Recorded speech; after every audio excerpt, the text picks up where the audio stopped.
کا ہمارے اور آپ کے پیارے نبی صلی اللہ علیہ وسلم کی ختم نبوت بھی قیامت تک رہے گی۔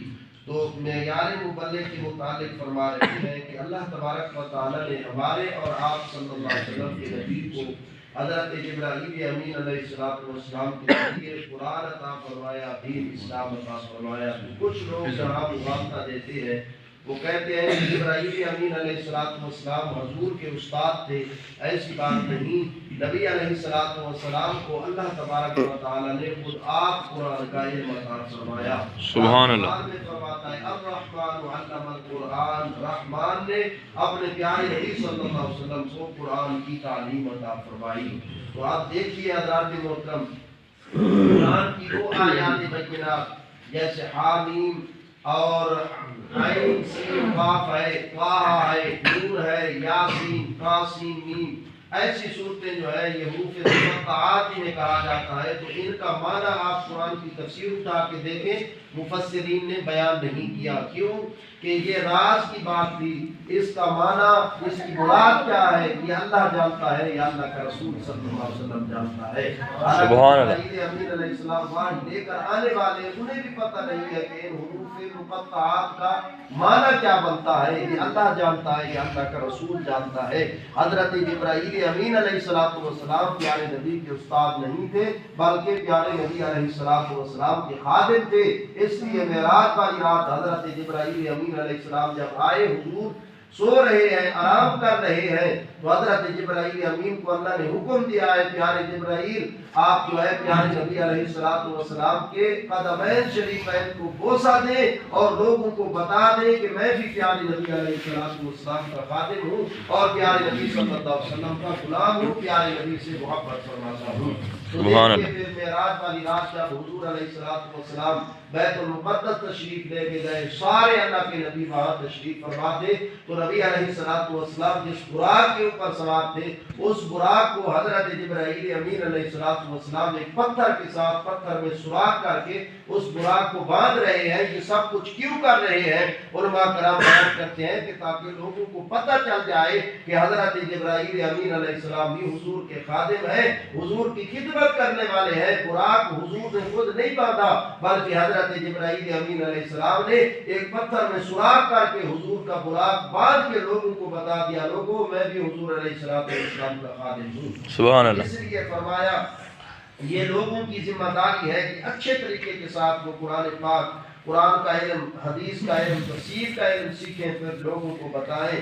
بہرحال مطالبہ الہی یہ حکم ہے کہ ہر دور میں دین کی تبلیغ ہونا چاہیے، اور یہ قرآن ہی کی ہدایت ہے کہ تبلیغ ہر فرد کی ذمہ داری نہیں، بلکہ اس کے لیے ایک مخصوص جماعت ہونا چاہیے جنہیں تفقہ فی الدین حاصل ہو۔ بحمداللہ امت نے ہر دور میں اس ذمہ داری کو پورا کرنے کے لیے دینی مدارس قائم کیے، ان میں تعلیم حاصل کرنے کے لیے اپنے بچوں کو وقف کیا، اپنی دولت صرف کی، اور ایسی جماعت تیار کی جاتی رہی جس کے افراد نے دنیا کے گوشہ گوشہ میں دین اسلام کو پھیلا کر دین کا پیغام پہنچایا، اپنوں کو نیکیوں کا حکم دیا اور برائیوں سے روکا، غیروں کو توحید قبول کرنے اور دامن رسالت صلی اللہ علیہ وسلم میں پناہ لینے کی دعوت دی۔ لیکن افسوس کہ بعض لوگوں نے حکم الہی کی غلط تعبیر کی اور مبلغ کے لیے قرآن کے بیان کردہ معیار تفقہ فی الدین کو فراموش کر دیا، اور ایک تبلیغی نصاب بشکل کتاب ہر شخص کے ہاتھ میں دے کر اس کے سر پر تبلیغ کی پگڑی باندھ دی۔ تفقہ فی الدین تو درکنار، مبلغ کے لیے عام تعلیم کی شرط بھی نہ رکھی گئی۔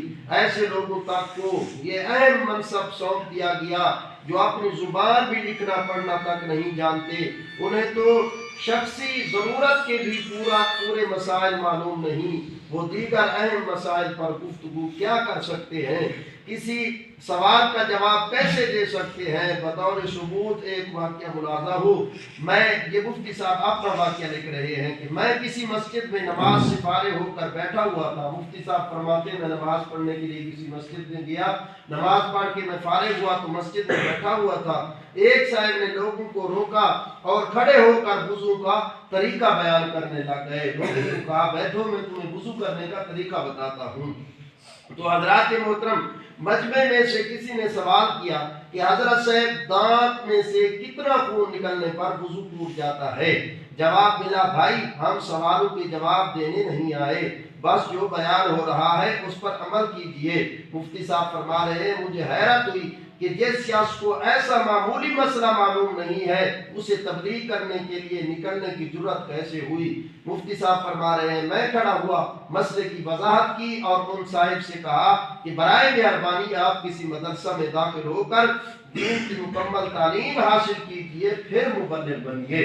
تو حضرات محترم فرما رہے ہیں آج کچھ لوگوں نے آپ نے دیکھا ہے کہ وہ بستر اٹھائے ہوئے ہیں اور تبلیغی نصاب کتاب جو ہے وہ اٹھا کے دین کی تبلیغ شروع کر دی ان لوگوں نے، حالانکہ ان کو پتہ ہی نہیں ہے کہ دین اسلام ہے کیا، تبلیغ کیا کرنی ہے۔ حضرت مولا علی حضور علیہ السلام تشریف لائے تو دیکھا لوگ جو ہے تبلیغ کر رہے ہیں، تو ان سے پوچھا گیا کہ تم یہ بتاؤ قرآن کی آیات ناسخ کون ہے اور منسوخ کون ہے؟ ان کو پتہ نہیں تھا، تو فرمایا آج کے بعد آپ نے تبلیغ نہیں کرنی۔ کیوں؟ آپ کو تو اتنا ہی پتہ نہیں ہے کہ جو قرآن کی آیات منسوخ ہو چکی ہیں آپ ان کا حکم لوگوں کو بتا رہے ہوں، لوگوں کو بیان کر رہے ہوں۔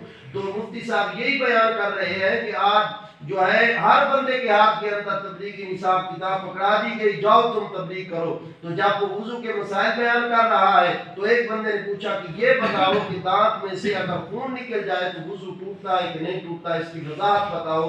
تو آگے سے جو تبلیغ کرنے والا ہے وہ یہ جواب دیتا ہے کہ ہم سوالوں کے جواب دینے نہیں آئے، ہم جو بیان کر رہے ہیں بس اس کو تم جو ہے سنو اور اس کے اوپر عمل کرو۔